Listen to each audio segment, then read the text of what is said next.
ప్రార్థన చేసుకుందాం. మహాకృపా ప్రేమ గల మా దయగల తండ్రి, నీ నామములకు వేలాది స్తోత్రములు నాయన.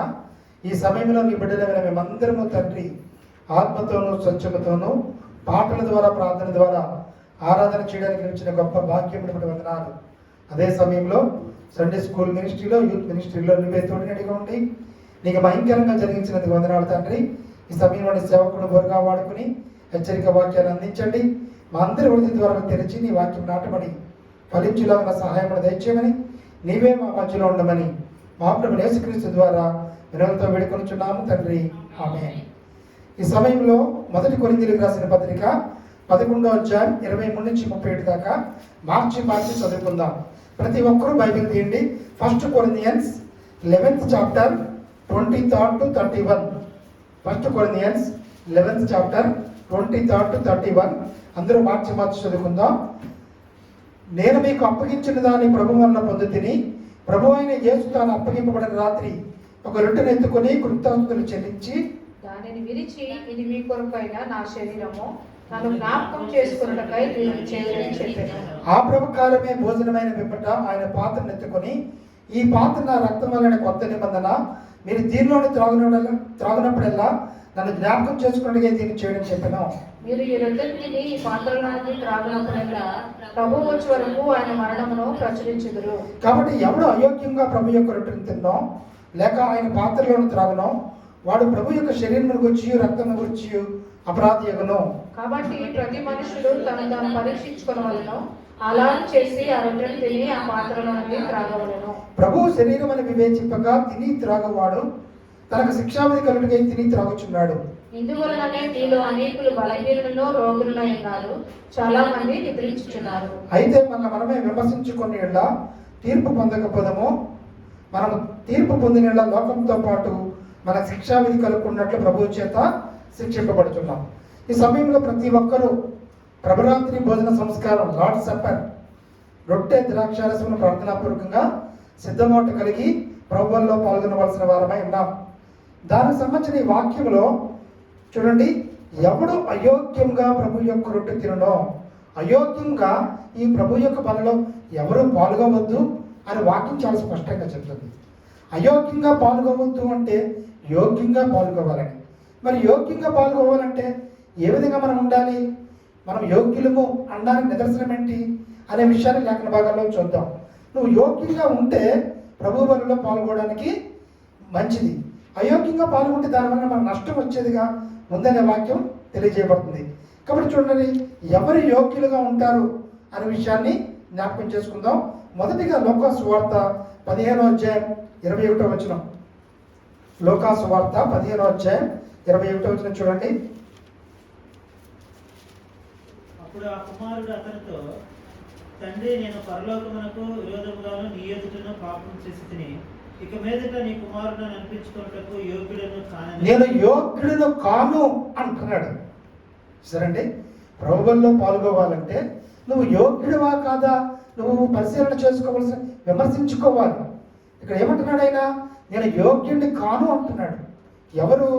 తప్పిపోయిన కుమారుడు తనకు వచ్చిన ప్రేరేపణను బట్టి, తనకున్న అలవాట్లను బట్టి తండ్రి ఆస్తిలో సగ భాగం తనకిమ్మని అడిగి గొడవ పెట్టి తీసుకుని వెళ్ళిపోయి తన స్నేహితులతో నా యవన కాలంలో నేను సుఖించు సంతోషించు అన్నట్టుగా తన యవన కాలం అంతా సుఖించి సంతోషించి తన ఆస్తిని అంతటినీ పోగొట్టుకుని తినడానికి తిండి లేక పందుల తొట్లో ఉన్న యొక్క వాటి ఫుడ్ మనోడు తిని అక్కడ చూడండి, పందుల తొట్లో ఉన్న ఏంటిది ఆ ఫుడ్?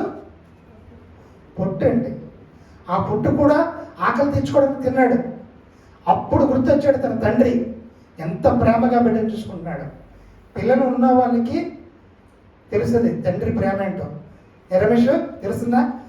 పిల్లలు పుట్టినప్పుడు తెలియదు కదా, పిల్లలు ఉన్నప్పుడు తండ్రి ప్రేమ ఏంటి, తల్లి ప్రేమ ఏంటి తెలుస్తుంది. తండ్రి ఎంతగా ప్రేమించాడు, చిన్నప్పటి నుంచి ఎంత గారాబంగా పెంచాడు, భుజాల మీద ఎక్కించుకుని ఎంతలా ఆడుకున్నాడు. అవన్నీ మర్చిపోయాడు. ఆస్తి తన భాగం పట్టుకెళ్ళాడు, ఖర్చు పెట్టాడు. ఇప్పుడు తండ్రి గుర్తొచ్చి 17వ వచనంలో ఏమంటాడంటే, అయితే బుద్ధి వచ్చినప్పుడు వాడు నా తండ్రి యొద్ద ఎంతోమంది కూలి వంటకు అన్నము సమృద్ధిగా ఉన్నది, నేనైతే ఇక్కడ ఆకలికి చచ్చిపోతున్నాను. వారింటిలో పని వారికి ఆహారం సమృద్ధిగా ఉంది, ఇక్కడ ఆకలితో పంది పట్టుతుంటూ ఆకలి భరించలేక చచ్చిపోతున్నాను నేను అని అనుకుని నేను లేచి నా తండ్రి యొద్దకు వెళ్ళి, తండ్రి, నేను పరలోకములకు విరోధంగాను నీ ఎదుట పాపం చేసి తిని. చూసారా, తండ్రి, నేను పరలోకములకు విరోధముగా నీ ఎదుట పాపం చేసి, అంటే దేవుని వాక్యానికి విరుద్ధంగా, పరలోకానికి విరుద్ధంగా నీ ఎదుట నేను పాపం చేశాను అని ఒప్పుకుందామని తండ్రి దగ్గరికి ఆలోచన వచ్చింది, బుద్ధి వచ్చింది. ఎందుకంటే ఆకలి సమస్యలు కొన్ని సందర్భాల్లో మనల్ని దేవునితో తిప్పే ఉంటాయి. అతనికి కడుపు నిండా ఉందనుకోండి, ఆలోచన రాకపోను. ఆ సమస్య ఆకలితో అలాంటి ఆకలితో చచ్చిపోయే పరిస్థితుల్లో తన తండ్రి గుర్తుకొచ్చాడు. తండ్రి ప్రేమ గుర్తుకొచ్చి, నేను పరలోకానికి విరోధంగా నీ ఎదుట నేను పాపం చేసిన వాడిని తండ్రి దగ్గర పశ్చాత్తాపడి తన పాపాన్ని ఒప్పుకునేవాడిగా ఉన్నాడు.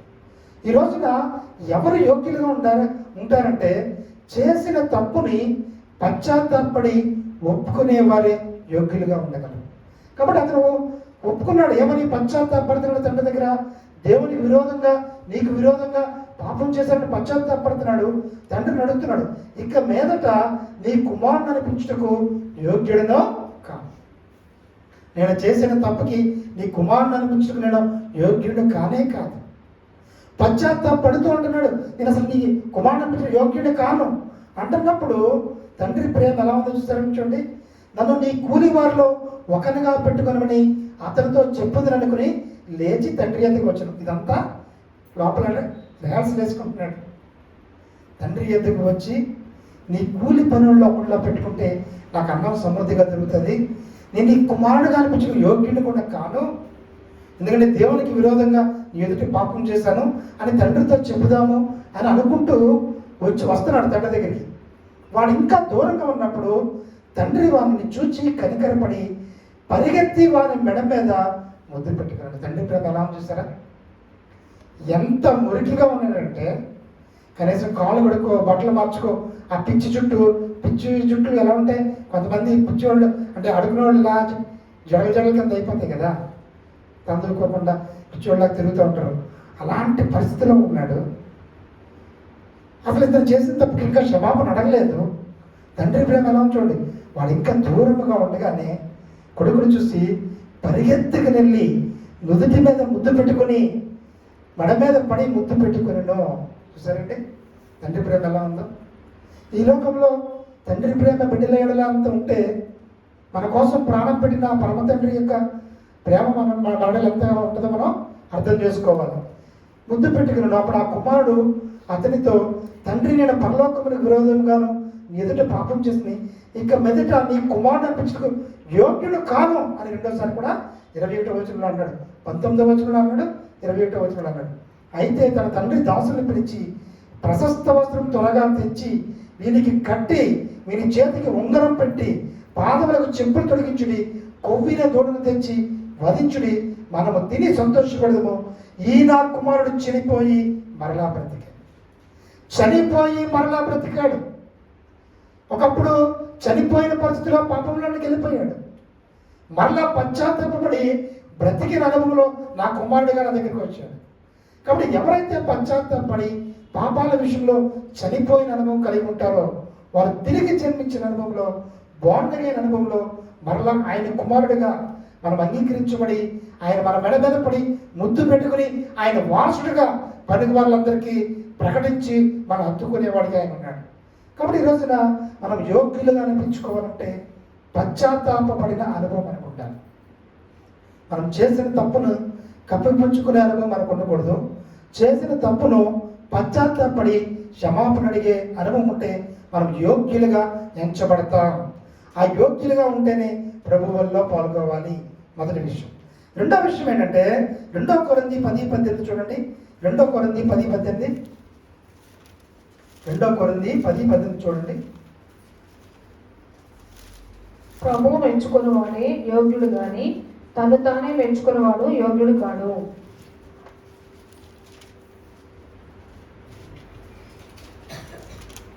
ప్రభువు మెచ్చుకునేవాడే యోగ్యుడు కానీ తను తానే మెచ్చుకునేవాడు యోగ్యుడు కాదు. ఎవరు యోగ్యులంటే రెండో విషయం, ప్రభువు మనం మెచ్చుకోవాలి. ప్రభువు మెచ్చుకుంటే ఈ లోకంలో కూడా మనకు మంచి సాక్ష్యం ఉంటుంది.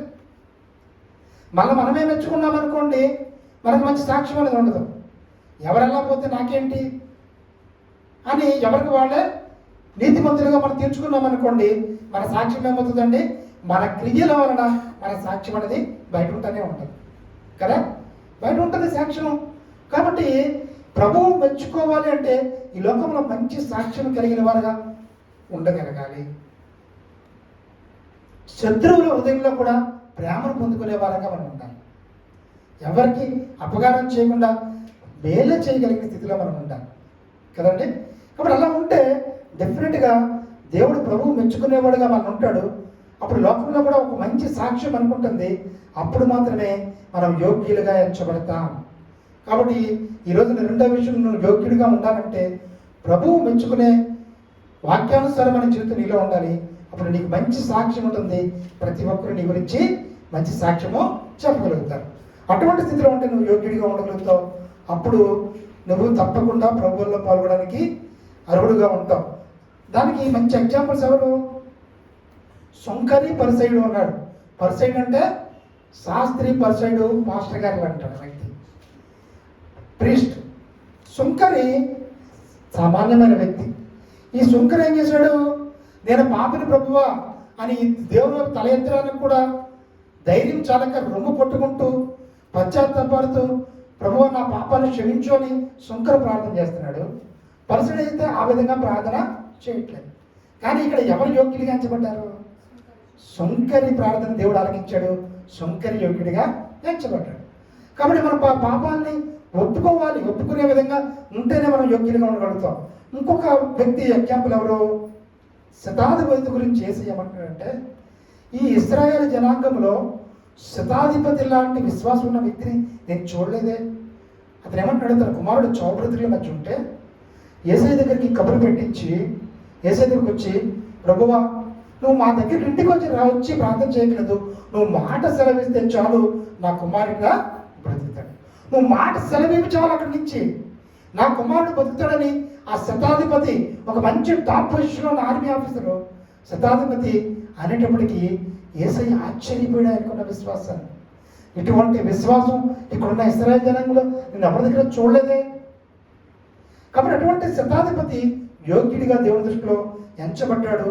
దేవుడు అతని విశ్వాసాన్ని కొనియాడాడు. ఇంకొక వ్యక్తి, ఇంకొక ఎగ్జాంపుల్ ఎవరంటే విధవరాలు గురించి ఏమంటున్నాడండి యేసయ్య? విధవరాలు, పేదరాలు, తినడానికి తినలేని పరిస్థితి. అలాంటి విధవరాలు కానుకేసేటప్పుడు ఏం చేసిందండి? తనకి ఒక దేనారం ఉంటే తనకున్నదంతా ఒక దేనారాన్ని కానుక పెట్టలేదు. తనకున్నది ఒకటే దేనారం, తర్వాత తిండి దొరుకుతుందో లేదో తెలియదు. అయినప్పటికీ తనకున్నదంతటిని, ఒక దేనారం కంటే ఎక్కువ మంది చాలామంది తీసుకుంటారు, కానీ ఆ ఒక దేనారం దేవునితో సమానం. తనకున్నదంతా దేవునికి ఇచ్చింది. అందుకనే దేవుని దృష్టిలో యోగ్యురాలిగా ఎంచబడ్డాడు. అక్కడ అనేక మంది ఆమె కంటే ఎక్కువ దేనారాలు వేసిన వారు ఉన్నారు. కానీ యేసయ్య ఏమన్నాడంటే ఆమె ఒక దేనారం ఇచ్చినప్పటికీ తనకు ఉన్నదంతట్లో దేవునికి ఇచ్చింది. ఆవిడ యోగ్యురాలిగా ఎంచబడ్డది. కాబట్టి నువ్వు యోగ్యురాలుగా ఉండగలిగితే, ఈ ముగ్గురిని ఆధారం చేసుకుని అప్పుడు ప్రభువు మెచ్చుకునేవాడుగా నువ్వు యోగ్యుడిగా ఉండగలుగుతావు. అప్పుడు యోగ్యంగా ప్రభు వల్ల పాల్గొవాలి. అది రెండోది. మూడోది ఏంటంటే రూతు 3:11 చూడండి. రూత్ 3:11 చదవండి. రూత్ 3:11. కాబట్టి నా కుమారుని భయపడకుము, నీవు చెప్పినదంతయు నీకు చేసేదను, నీవు యోగ్యురాలవని నా జనులందరూ ఎరుగుదురు. సరేండి, రూతుని ఏమంటున్నారు? నువ్వు యోగ్యురాలు అని జనులందరూ ఎరుగుదురు అని రూతుని అంటున్నారు. ఎందుకని?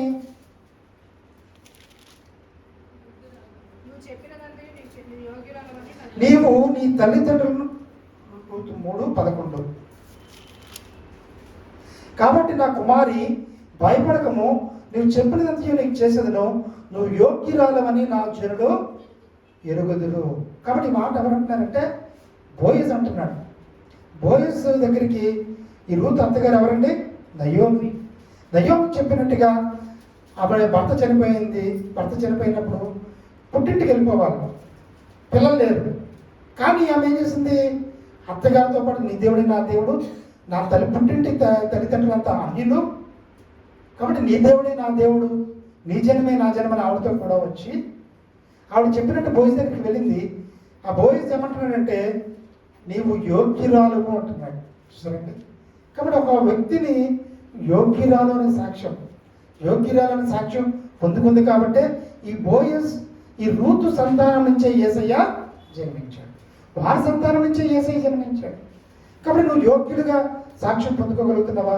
రూతు అటువంటి సాక్ష్యాన్ని పొందుకోగలిగింది. కారణం ఏంటంటే పైన చూడండి, ఆవిడ 10వ వచనం, అతడు నా కుమారి, యెహోవా చేత నువ్వు దీవెన నొందినదనము, కొద్దివారినే కానీ గొప్పవారినే కానీ యవనస్తులను నువ్వు వెంబడింపగలిగినట్టు వలన నీ మునుపటి సత్ప్రవర్తన కంటే వెనుకటి సత్ప్రవర్తన మరి ఎక్కువైంది. ఆవిడ ఎవరిని ఫాలో అవ్వలా, ఆవిడ ఎంగలో ఉంది. అయినప్పటికీ యవనస్తుల్ని వెంబడించలేదు, కొద్దివారిని కానీ గొప్పవారిని కానీ నువ్వు ఫాలో అవ్వలేదు, దేవుణ్ణి వెంబడించావు. కాబట్టి దేవుని ఆశీర్వాదం పొందడమే కాకుండా ఏం చేసావండి? నీ మునిపటి సత్ప్రవర్తన కంటే వెనుకటి సత్ప్రవర్తన మరి ఎక్కువైనది. ఇది ఇంగ్లీష్ తెలుగులో సరిగా అర్థం కావట్లేదు, కానీ ఇంగ్లీష్లో చూడండి, last kindness greater than the first. అంటే గత జీవితంలో ఉన్న మంచి ప్రవర్తన కంటే ఇప్పుడున్న మంచి ప్రవర్తన చాలా గొప్పగా ఉందని. గత ప్రవర్తన కంటే చాలా గొప్ప మంచి ప్రవర్తన పొందుకున్నాం, సత్ప్రవర్తన. అందుకనే దేవుని ఆశీర్వాదాన్ని పొందుకున్న దానిపై నువ్వు ఉన్నావు, యోగ్యురాలుగా నువ్వు ఎంచబడ్డావు. కాబట్టి అటువంటి యోగ్యురాలుగా రూతులాగా మనము ఉండాలంటే సత్ప్రవర్తన విషయంలో మనము ఎదిగే వారంగా ఉండాలి. ఒకప్పుడు తెలియనప్పుడు మనం ఇష్టానుసారంగా ఉండేవాళ్ళేమో, ఇష్టానుసారంగా మాట్లాడేవాళ్ళేమో. దేవునిలోకి వచ్చిన తర్వాత నెమ్మదిగా మన ప్రవర్తన మార్చుకోవాలి, మన మాట తీరు మార్చుకోవాలి, మన క్రియలు మార్చుకోవాలి, ఇవన్నీ మార్చుకోవాలి కదా. మునుపటి ప్రవర్తన కంటే ఇప్పటి ప్రవర్తన చాలా మంచిగా ఉండాలి. సత్ప్రవర్తన కలిగిన వారుగా రూతు ఉంటే అలా ఉంది. కాబట్టి యోగ్యురాలుగా మరి తన అయ్యింది, మనం కూడా అలా ఉండాలి. 4వది ఏంటంటే 2వ దశలోనికి రాసిన పత్రిక 1వ అధ్యాయం 5వ వచనం. 2 Thessalonians 1:5. 2వ దశలోనికి రాసిన పత్రిక 1వ అధ్యాయం 5వ వచనం. దేని కొరకు మీరు శ్రమ పడుతున్నారో ఆ దేవుని రాజ్యమునకు మీరు యోగ్యులని ఎంచబడి నిమిత్తము మీరిట్లు ఓర్చుకుంటే దేవుని న్యాయమైన తీర్పునకు స్పష్టమైన సూచనే ఉన్నది. సరే అండి, దేని కొరకు మీరు శ్రమపడుచున్నారో ఆ దేవుని రాజ్యమునకు మీరు యోగ్యులని ఎంచబడి నిమిత్తము మీరిట్లో ఓర్చుకున్న దేవుని న్యాయమైన తీర్పునకు స్పష్టమైన సూచన ఉన్నది. మీరు యోగ్యులుగా ఎంచబడాలంటే ఏంటంట? శ్రమలలో ఓర్చుకునే స్వభావాన్ని కలిగి ఉండాలి. నీకు శ్రమలు వచ్చినాయి, కష్టాలు వచ్చినాయి, బాధలు వచ్చినాయి, నువ్వు భరించలేనంత పరిస్థితిలో ఉన్నావు. అటువంటి శ్రమలలో నువ్వు ఓర్చుకునే విధానంలో నువ్వు ఉంటే నువ్వు యోగ్యుడిగా ఎంచబడుతున్నావు. ఇదే దేవునిలో స్పష్టమైన సూచన. నువ్వు యోగ్యుడు అనడానికి ఏంటంటే, నీ కష్టం వచ్చినప్పుడు, శ్రమలు వచ్చినప్పుడు లోకం మీద, నీ మీద ఆధారపడకుండా దేవుని మీద ఆధారపడ్డావు. దేవుని మీద ఆధారపడడం ద్వారా ఓర్పు, సహనం నిలువ కలిగి ఉన్నావు. దేవుడు నన్ను విడిచిపెట్టడు, నా చెయ్యి విడిచిపెట్టడని నువ్వు ఓర్పు, సహనం కలిగి ఉన్నావు. అది స్పష్టంగా దేవుడు సూచిస్తున్నాడు. ఏమంటే నువ్వు యోగ్యుడు కాబట్టి, నువ్వు నా మీద ఆధారపడ్డావు కాబట్టి ఇంత ఓర్పు, సహనం ఉంది నీకు. శ్రమలలో భయపడకుండా ఇంత ఓర్పు, సహనం ఎందుకుంది? నువ్వు తప్పకుండా యోగ్యుడు కాబట్టి అది దేవునికి సూచన అయి ఉన్నది. కాబట్టి దేవునికి సూచన కలిగి యోగ్యుడిగా ఉండాలంటే ఏం చేయాలండి? శ్రమలో ఓర్పు కలిగి ఉంటే మనం యోగ్యులుగా ఉంచబడతాం. 4వది. 5వది ఏంటంటే 2 Thessalonians అక్కడే 1వ చాప్టర్, 1st చాప్టర్ 11-12 వెర్స్ అక్కడే నేను చదువుతున్నాను. అందువల్ల మన దేవుని యొక్కయు ప్రభు అయిన యేసుక్రీస్తు యొక్కయు కృప చొప్పున మీ యందు మన ప్రభు అయిన యేసు నామమును ఆయన యందు మీరును మహిమనందునట్లు మేలు చేయవలని మీలో కలుగు ప్రతి యాచనలోనూ విశ్వాసయుక్తమైన ప్రతి కార్యము బలముతో సంపూర్ణము చేయించు మన దేవుడు తన పిలుపునకు మిమ్మల్ని యోగ్యులుగా ఎంచినట్లు మీ కొరకు ఎల్లప్పుడూ ప్రార్థించున్నాం. సరే, దేవుడు యోగ్యులుగా ఎంచాలట. దేవుడు యోగ్యులుగా మిమ్మల్ని ఎంచాలి అంటే ఏం చేయాలి? విశ్వాసయుక్తమైన ప్రతి కార్యమును బలముతో సంపూర్ణం చేయొద్దు. అంటే ఏదైనా పని చేస్తున్నాం అనుకోండి, ఆ పనిలో సక్సెస్ అనేది విశ్వాసయుక్తమైన కార్యసాధనము. అంటే నీ యొక్క వర్క్ క్యాపబిలిటీలో దేవుని యొక్క ఫెయిత్ ఉండాలి. నీ విశ్వాసయుక్తమైన సాధకమైన పని చేస్తే ఆ పని సంపూర్ణంగా చేయగలుగుతావు. అప్పుడు నువ్వు యోగ్యుడిగా ఉంచగలుగుతావు. అందుకనే దేవునిలో యోగ్యుడిగా ఉన్న వారికి సమస్తమును సమకూడి దేవుడే జరిగిస్తూ ఉంటాడండి. మనమైతే అర్హులం కాదు, అంత తెలివి లేదు, అంత శారీరక శక్తి లేదు, అంత ఇన్ఫ్లుయెన్స్ లేదు.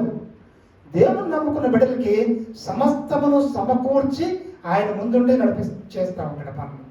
కాబట్టి దేవుని దృష్టిలో యోగ్యులుగా ఎంచబడిన వారు విశ్వాసయుక్తంగా ఉంటూ మనం చేసే పనిలో సంపూర్ణంగా విశ్వాసాన్ని బట్టి ఆ పని సక్సెస్ఫుల్గా ఫినిష్ చేస్తూ ఉంటారు.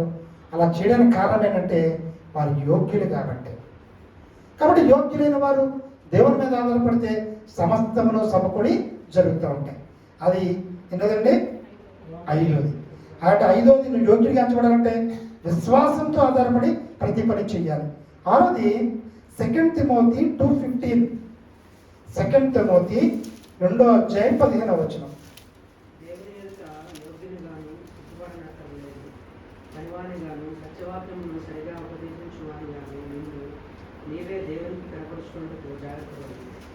కాబట్టి యోగ్యుడిగా ఉండాలంటే ఏం చేయాలి?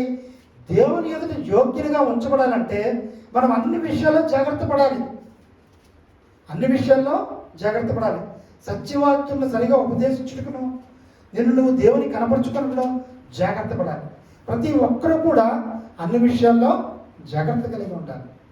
జాగ్రత్త లేకపోతే దేవుని దగ్గర మనం యోగ్యులుగా ఎంచబడలేము. దేవుని దగ్గర యోగ్యంగా ఎంచబడలేము. వాడు ఉన్నది ఉన్నట్టు చెప్పగలిగిన ఆత్మీయ అనుభవాలు మనం ఉండగలిగినప్పుడు తప్పకుండా యోగ్యులుగా ఎంచబడతాం. కాబట్టి దేవుని విషయంలో వాక్యం ఏం చెప్తుంటే అది స్పష్టంగా మనం ఫాలో అవ్వాలి. కాబట్టి ఇది ఏ విషయంలోనే కాంప్రమైజ్ కాకూడదు. ఒక విషయంలో మనకి ఎక్సెప్షన్ ఇచ్చి ఇంకో విషయంలో అయినా మనకి ఓకే అనే దేవుడు కాదు. అన్ని విషయాలు కరెక్ట్గానే ఫాలో అవ్వాలి. ఇప్పుడు రోడ్డు మీద ట్రాఫిక్ వెళ్తుంటే ఎడం చేతి వైపు వెళ్తే పర్లేదు, స్టీరింగ్ ఎలా తిప్పినా పర్లేదు అనుకుంటే అవ్వదు కదండి. నైట్ టైం డ్రైవ్ చేస్తున్నాడు, పక్కన చూసుకోవాలి, వెనకాల చూసుకోవాలి, ముందు చూసుకోవాలి. ఓవర్టేక్ చేసినప్పుడు చాలా రూల్స్ ఉంటాయి. ప్రతిదీ ఫాలో అవ్వాలి. నువ్వు ఏది ఫాలో అవ్వకపోయినా సడన్గా ఇటు నుంచి ఇటు అటు నుంచి అటు వెళ్ళిపోయావు అనుకోండి, యాక్సిడెంట్ అయిపోతావు కదా. నేను ఎడం పక్కనే వెళ్తున్నానండి అన్నా సరే నువ్వు ఆ యొక్క స్పీడ్ లిమిట్స్ కరెక్ట్గా ఫాలో అయ్యి ఓవర్టేక్ చేసినప్పుడు ఏమాత్రం ఆదమర్పుగా ఉన్నా ఒక్కటి సరిగ్గా చేయకపోయినా నువ్వు యాక్సిడెంట్ అయ్యేవాడు కాదు. అంటే దేవుని వాక్యాన్ని అన్ని విషయాలు జాగ్రత్త పడి మనం ఫాలో అయ్యే వరకు ఉంటే యోగ్యులుగా ఎంచబడతాం. చివరిగా ప్రకటన 3:4 చూడండి. ప్రకటన 3:4. ప్రకటన 3:4 చూడండి. అయితే తమ వస్త్రములను అపవిత్రపరచుకొనని కొందరు సార్దీసులో నీ యొద్ద ఉన్నారు. వారు అరువులు గనుక తెల్లని వస్త్రములు ధరించుకుని నాతో కూడా సంచరించుదురు. జయించువాడు అలాగున తెల్లని వస్త్రములు ధరించుకును. జీవగ్రంథంలో నుండి అతని పేరెంత మాత్రం తుడిచిపెట్టక నా తండ్రి ఎదుటను అతని దూతల ఎదుటను అతని పేరు ఒప్పుకొందును. జీవగ్రంథంలో ఎవరి పేరు వ్రాయబడుతుంది? తండ్రి ఎదుట ఎవరి పేరు ఒప్పుకుంటాడంటే తెల్లని వస్త్రములు ధరించుకుని వారు. అంటే నాలా వైట్ అండ్ వైట్ వేసుకోవడం కాదు, పరిశుద్ధత కలిగిన వారు, మచ్చ డాగు లేని, పాపపు మచ్చ డాగు ఆయన రక్తంలో కడగబడి ఎప్పటికప్పుడు మనం సరిచేసుకుంటూ విమర్శించుకుంటూ పరిశుద్ధత కలిగి తెల్లని వస్త్రములు ధరించుకునే వారు ఏం చేస్తారంటే జీవగ్రంథంలో యోగ్యులుగా ఎంచబడతారు. వారు జీవగ్రంథంలో వారి పేర్లు వ్రాయబడతాయి. దేవుని ఎంత దేవుడు వారిని ఒప్పుకునేవాడుగా ఉన్నాడు. కాబట్టి ఈ రోజున 7 విషయాలు చెప్పాను యోగ్యులుగా ఉండాలంటే. మొదటిది ఏంటంటే పశ్చాత్తాపపడే అనుభవం ఉంటే తప్పిపోయిన కుమారుడా నువ్వు యోగ్యుడిగా ఎంచబడతావు. రెండోది ప్రభువు మెచ్చుకున్నవాడే యోగ్యుడు. ప్రభువు మెచ్చుకున్నవాడే యోగ్యుడు. అతనికి ఈ లోకంలో కూడా మంచి సాక్ష్యం కలిగి ఉంటాం. మూడోది సత్ప్రవర్తన కలిగిన వారే యోగ్యులుగా ఉంటారు. సత్ప్రవర్తన, మంచి క్రియలు, మంచి పనులు, మంచి ఆలోచన, సత్ప్రవర్తన కలిగిన వారే యోగ్యులు. 4 శ్రమలో ఓర్పు కలిగిన వారే యోగ్యులుగా ఎంచబడతారు. 5 విశ్వాసంతో కార్యసిద్ధి కలిగి విశ్వాసంతో ఏ పనైనా చేయగలుగుతున్న వారు యోగ్యులుగా ఎంచబడతారు. 6 జాగ్రత్త కలిగి ప్రతి విషయంలో నడుచుకునేవారు యోగ్యులుగా ఎంచబడతారు. అది 6. 7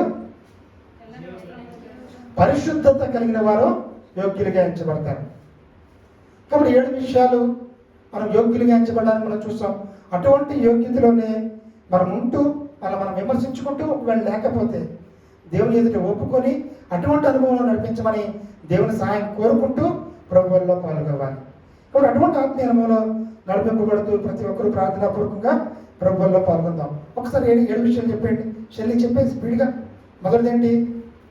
ఎవరికో చెప్పండి. పశ్చాత్తాపడే అనుభవం ఉంటే యోగ్యుడు. సెకండ్, ప్రభు మెచ్చుకున్నవాడే యోగ్యుడు. మంచి ఫిట్నెస్ ఉండాలి. 3 సత్ప్రవర్తన కలిగిన వాడే యోగ్యుడు. 4 శ్రమలో ఓర్పు కలిగిన వాడే యోగ్యుడు. 5 విశ్వాసంతో కార్యసిద్ధి కలిగిన వారు యోగ్యులు. 6 ప్రతి విషయంలో జాగ్రత్త కలిగిన వారు యోగ్యులు. 7 పరిశుద్ధత కలిగిన వారే యోగ్యులు. ఆ విధంగా ఉండకపోతే దేవుని సహాయంతో ప్రార్థనాపూర్వకంగా మనం అలా ఉండాలని ఆయన సహాయం కోరుకుంటూ ఆ విధంగా ఉండడానికి మనం ప్రార్థన చేసుకుంటూ ప్రభు బలిలో ప్రార్థనాపూర్వకంగా పాల్గొందాం. మరి ఈ సమయంలో ప్రభు బలి కొరకు బ్రదర్ రమేష్ గారు, బ్రదర్ సాంబల్ గారు మరి సమయంలో ప్రార్థన చేద్దాం. పాస్టర్ గారు ప్రార్థన చేస్తారు.